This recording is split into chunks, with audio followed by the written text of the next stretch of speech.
বাতিল করেছিল বিজেপি, আমি বলেছিলাম ওদের রায় আমরা মানি না। তেমনি বলছি আজকে যে রায় দিয়েছেন, যেই দিয়ে থাকুন, নাম বলবো না, জাজমেন্ট নিয়ে বলা যায় বিজেপির রায়টা আমরা মানবো না।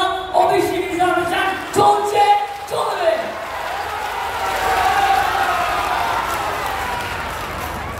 সাহস কত বড়! কোর্টে কখনো ভাগাভাগি হয় না, দেশে কখনো ভাগাভাগি হয় না, এটা কলঙ্কিত অধ্যায়। কেউ বলতে পারে আমি হিন্দুকে বাদ দিলাম, মুসলমানকে রাখলাম। কেউ বলতে পারে আমি মুসলিমকে বাদ দিলাম, হিন্দুকে রাখলাম। আরে এরা জানে হিন্দু বলতে ওখানে কারা আছে? আমি তপশিলীদের আমি করিনি এটা, এটা উপেন বিশ্বাস তখন চেয়ারম্যান ছিলেন। বাড়ি বাড়ি সার্ভে করে করে আমরা ওবিসি রিজার্ভেশন করেছিলাম। 12 সাল থেকে চলছে। কোর্টে আগেও কেস হয়েছিল, কেস খালি হয়ে গেছিল। স্পর্ধা তো কম নয়। একটা সরকার কি পলিসি নেবে, সেই পলিসি নিয়ে যাও না। বিজেপি একটা পলিসির ব্যাপারে একটা কথা বলবার সাহস আছে না, হিম্মত আছে?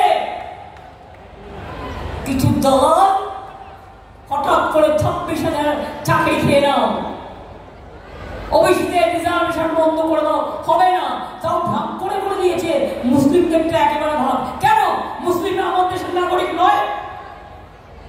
মনে রাখবেন, আমি হিন্দুও করি, আমি হিন্দু ঘরের মেয়ে, আমি মুসলিমও করি, আমি তপশিলীও করি, আমি আদিবাসীও করি, আমি পার্সিও করি, আমি বৌদ্ধও করি, আমি জৈনও করি, আমি সবটাই করি।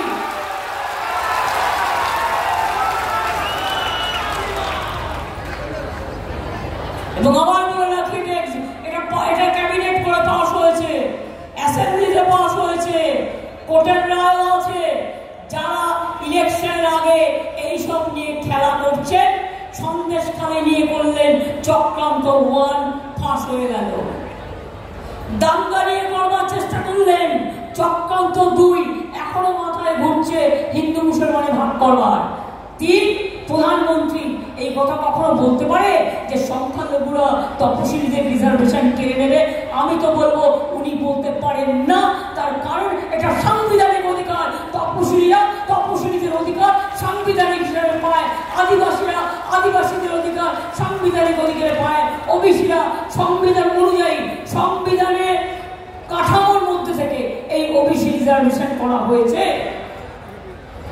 সুতরাং তোমরা কে? শুধু একটা ভোট রাজনীতির জন্য, একদিনের জন্য